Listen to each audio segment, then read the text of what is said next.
ದೇಶದ ಮೇಲ್ವರ್ಗದ ಕೈಯಲ್ಲಿ ಸೇನೆ ಇದೆ ಅಂತ ಹೇಳಿ ರಾಹುಲ್ ಗಾಂಧಿ ವಿವಾದಾತ್ಮಕ ಹೇಳಿಕೆಯನ್ನು ಕೊಟ್ಟಿದ್ದಾರೆ. ಸಶಸ್ತ್ರ ಪಡೆಯಲ್ಲೂ ಜಾತಿ ಹುಡುಕಿದ್ರ ರಾಹುಲ್ ಗಾಂಧಿಯ ಬಾಯಲ್ಲಿ ಈ ತರಹದ್ದೊಂದು ಮಾತನ್ನ ಯಾರೂ ಕೂಡ ನಿರೀಕ್ಷೆ ಮಾಡಿರಲಿಲ್ಲ ಅನ್ಸುತ್ತೆ. ಸಶಸ್ತ್ರ ಪಡೆಯಲ್ಲೂ ಜಾತಿ ಹುಡುಕಿದ್ರ ರಾಹುಲ್ ಗಾಂಧಿ. ದೇಶದ ಜನಸಂಖ್ಯೆಯಲ್ಲಿ 10% ಮಂದಿ ಸೇನೆಯನ್ನ ಕಂಟ್ರೋಲ್ ಮಾಡ್ತಿದ್ದಾರೆ. ದೇಶದ 500 ಕಂಪನಿಗಳು 10% ಮೇಲ್ಜಾತಿಯವರದ್ದೇ ಆಗಿದೆ. ದಲಿತರು, ಹಿಂದುಳಿದವರು ಪ್ರತಿನಿಧಿಸುತ್ತಿರುವುದು ಎಲ್ಲಿಯೂ ಕಾಣುತ್ತಿಲ್ಲ. ಕಾಂಗ್ರೆಸ್ ಪಕ್ಷವು ದಲಿತರ, ಹಿಂದುಳಿದವರ ಉದ್ಧಾರಕ್ಕಾಗಿ ಕೆಲಸ ಮಾಡುತ್ತದೆ. ಪಾಟ್ನಾದಲ್ಲಿ ರಾಹುಲ್ ಕೊಟ್ಟ ಹೇಳಿಕೆ ಭಾರಿ ವಿವಾದ. ಮೇಲ್ವರ್ಗದ ನಿಯಂತ್ರಣದಲ್ಲಿ ಸೇನೆ. ನೋಡಿ, ರಾಜಕಾರಣದ ಚಪಲ ಮನುಷ್ಯನನ್ನು ಯಾವ ಹಂತಕ್ಕೆ ಕರ್ಕೊಂಡು ಹೋಗುತ್ತೆ ಅಂತ. ಬಿಹಾರ ಎಲೆಕ್ಷನ್ ಹೊಸ್ತಲಿನಲ್ಲಿ ನರೇಂದ್ರ ಮೋದಿ ಬಿಹಾರಕ್ಕೆ ಹೋಗಿ ತಮಿಳುನಾಡಿನನ್ನ ಗೇಲಿ ಮಾಡ್ತಾರೆ. ರಾಹುಲ್ ಗಾಂಧಿ ಪಾಟ್ನಾದಲ್ಲಿ ನಿಂತ್ಕೊಂಡು ದೇಶದ ಭದ್ರತೆಗಾಗಿ ರಾತ್ರಿ ಹಗಲೆನ್ನದೆ ದುಡಿಯುವ ಮತ್ತು ಜೀವ ಪಣಕ್ಕಿಟ್ಟು ಹೋರಾಡುವ ಸೈನಿಕರ ಬಗ್ಗೆ ಹಗುರವಾಗಿ ಮಾತನಾಡ್ತಾರೆ. ದೇಶದ ಸಶಸ್ತ್ರ ಪಡೆಯಲ್ಲೂ ಜಾತಿ ಹುಡುಕುವಂತಹ ಕಾಯಕಕ್ಕೆ ರಾಹುಲ್ ಗಾಂಧಿ ಇಳಿಯಬಾರದಿತ್ತು ಅನ್ನೋ ಅಭಿಪ್ರಾಯ ಜನರದ್ದು.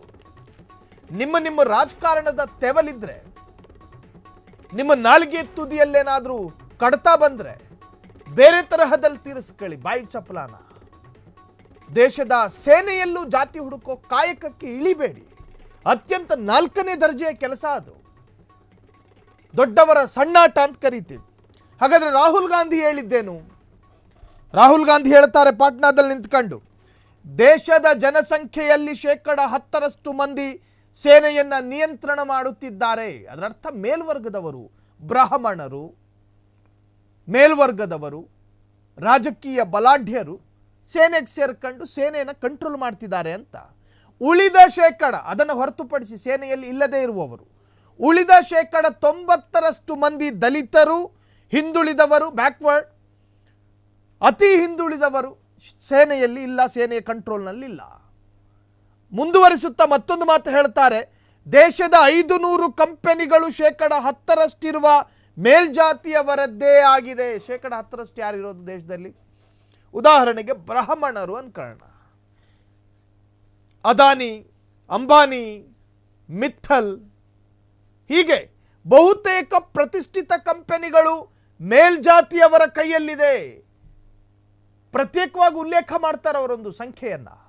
ದೇಶದ 500ಕ್ಕೂ ಹೆಚ್ಚು ಪ್ರಭಾವಿ ಕಂಪನಿಗಳು ಮೇಲ್ಜಾತಿಯವರ ಕೈಯಲ್ಲಿದೆ. ಈ ದೇಶದ ಹಿಂದುಳಿದವರ ಕೈಯಲ್ಲಿಲ್ಲ.